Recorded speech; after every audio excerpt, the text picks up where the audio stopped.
اس زمانے میں جس عظیم الشان ابتلا کے دور سے گزر رہی ہے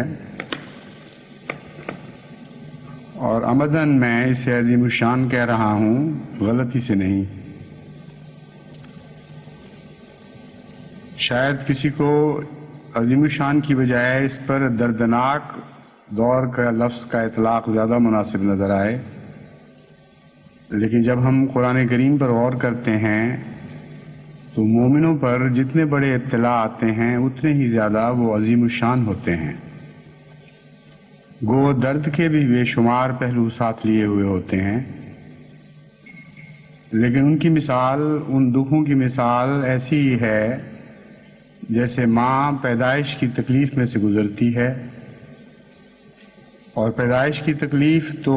تھوڑے عرصے کی تکلیف ہوتی ہے اور ماضی میں پیچھے رہ جاتی ہے، مگر اگر اسے خدا سعید بخت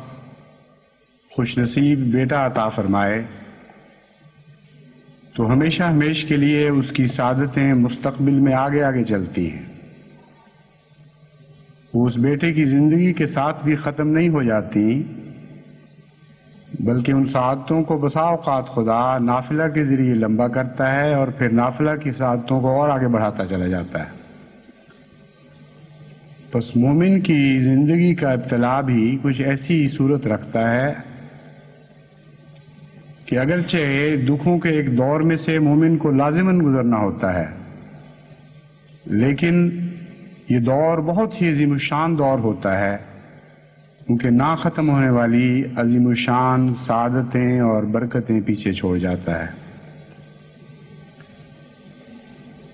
اس دور میں جہاں تک درد کی مختلف لہروں کا تعلق ہے، گزشتہ دنوں جو ہمارے بہت ہی پیارے بھائیوں کے خلاف دردناک سزاؤں کا اعلان کیا گیا، تو درد کی سب لہروں سے بڑھ کر اس درد کی لہر نے جماعت کے دلوں کو مغلوب کیا ہے، اور اس کثرت کے ساتھ سب دنیا سے درد کا اظہار ہو رہا ہے کہ شاید اس سارے دور میں کبھی کس چند لوگوں کی خاطر، چند بھائیوں کے دکھ کی خاطر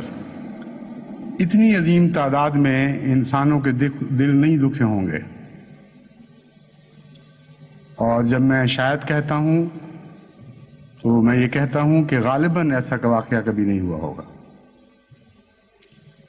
1 کروڑ کے لگ بھگ انسانوں کے دکھ کے دل چند آدمیوں کی تکلیف میں اس قدر بے قرار اور بے چین ہو گئے ہوں، غالباً بھی نہیں، میں یقین کے ساتھ کہہ سکتا ہوں کہ جماعت احمدیہ کے سوا آج اس دور میں اس کی کوئی اور مثال نظر نہیں آ سکتی۔